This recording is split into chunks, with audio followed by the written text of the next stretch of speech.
Ötken yıllık siyemde iqtisodga münasebetli kirlerine ve toxtalımız degan edim, hürmetlik vatandaşım. Bana bir gün tayyorlab keldim. Tuvandakillik siyalarga diqqat qilishingizni umid qilaman.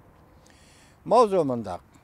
Yuz bergan bir qator voqealardan qaraganda Amerika Jungo o'rtasida savdo urushi darhol portlandi. Mavzuli xabar 12 ayning 2 kuni Vanvitor betida e'lon qilindi. Xabar mundaq boshlanadi. Beijing bilan Washington o'rtasida savdo munosabati yaqindan beri borgan sari jiddiylashmoqda. Reuters agentlik xabar qilib mundaq ko'rsatdi. 12 ayning 1-kuni Dunyo savdo tashkilotiga uqtirish qilib, Jungoning bozor iqtisodiyotiga o'tgan davlatlik o'rniga qarshi turadiganligini Amerika Qo'shma Shtatlari rasmiy e'lon qildi. Bu nimadan darak berdi? Bu ish Amerika Qo'shma Shtatlari hukumati Jungodan import qilingan tovar mahsulotlarga yuqori normada to'kma qilib sotish beji qo'yishdan darak berdi. Xabarlarga asoslanganda Prezident Trump hukumati bir qancha tarafdan yoshirin savdo harakati qo'zg'ashga tayyorlik qilib o'tibdi. Bu tayyorlik umumyuzlik tamojna bejini va qaratmalikqa ega po'lat temir va alyumin birikmasiga norma belgilab berishni, ya'ni bu mahsulotlar Jungodan import qilindi Amerika bozorlariga. Birikmasiga norma belgilab berishni tuzumlashtirishni o'z ichiga oladi.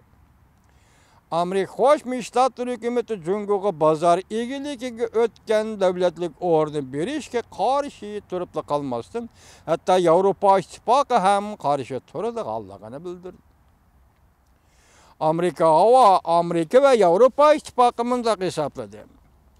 Jungo hukumati qo'shimcha haq qo'shib berish shaklida iqtisodga aralashib, ichki bozorda bahoni og'ir darajada burmiladi. Bahoni bozorning belgilashiga yo'l qo'ymadi. Biz bilamizki, Prezident Trump Jungo savdosida nihoyatda zo'r har yili 300 milliard dollarlik qizil raqam bor. Umumiy savdoning yarmini egallaydi deb ko'p qatam ko'rsatgan. Prezident Trump hukumati mundaq hisobladi. Chet eldan import qilingan arzon baholiq mahsulotlar Amerika ishchilarining ish o'rnini tortib oldi. Shunga Prezident Trump qizil raqamni azaytish to'g'risida ko'p qatam ta'kidladi. Hozir qaraganda Prezident Trump hukumatining qadami borgan sari tezlashyapti.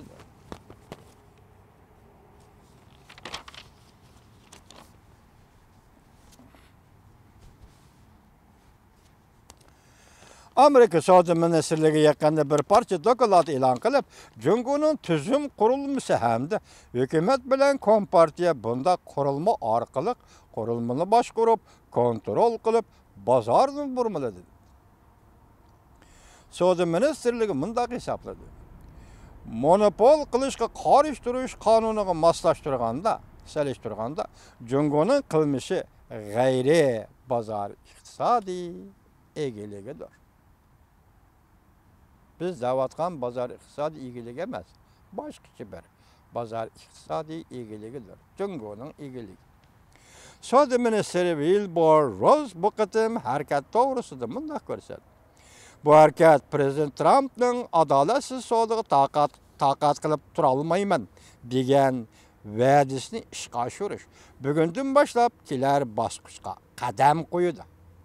William Ross dediki, Prezident Trumpning adolatsiz savdoga taqat qilib tura olmayman degan va'dasini ishga oshirish ya'ni endi bu bugundan boshlab kelar bosqichga qadam qo'ydi. Ross bu yerda nima demoqchi bo'lyapti? Prezident Trumpning va'dasini amaliylashtirish uchun Amerika amniyat xarakterlik to'kma qilib setishga qarshi turish, qo'shimcha haq qo'shib berishga qarshi turish bosqichiga kirdi, amaliyat bilan ishlashga boshladi. Eg'izli to'xtab qolmadi, amaliy harakat qo'llandi yoki qo'llanganligidan darak berdi. Amerika Qo'shma Shtatlari alyumin kasbi jamiyati savdo ministrligining ishlagan ishlariga rahmat aytdi. Bu Minister Roz ve Amerika Savdo Ministerligi hamma tarafning Amerikaning savdo qonunini faol ijro qilganligi deb hisoblashdi. Ondan başqa 11 ayının 30 günü ötküzülgen Polat Ömür eşindi mahsullatları doğrusida muhakeme münberide Amerika taraf Cungo'ga eşindi mahsullatlar doğrusu davamlıq besim işletti. Amerika taraf Cungo'ga eşindi mahsullatlar doğrusu davamlıq besim işletti. Yer şarı boyunca Polat Ömür eşindi mahsullatları hadisini keltirip çıkargan baş cinayetçi Cungo dep hesapladı. Ve Cungo'nun mahsulat işlep çıkarışını azaytıştan gumallandı. Amerika dedi ki mahsulatı azrak işlep çıkar dedi. Azrak işlep çıkar dedi. Lekin Cungo'nun bunu şunda kılganlıktan gumallandı. Növbette Amerika Cungo iki devlet oturusu savdo ticaret sahasında ihtilaf bargan süre zoraymakta. Bu ihtilafla allaqachon su yüzüge çıktı. Cungo'ga bozor egiligiga o'tgan davlatlik orda bermaslik. Cungo tarafning Polat Ömür ishlab chiqarishini ozitishni talab qilish. Bu qatim Cungo'ning alyomin birikmasiga qarta to'kma qilib setishga qarshi turish. Qo'shimcha haq qo'shib berishga qarshi turish qatorliq harakatlar ikki davlat o'rtasida savdo urushi keltirib chiqaramdi yo'q. Biz bu özgürlükni kim taraf gözetimiz deydi haber yazgıçılar.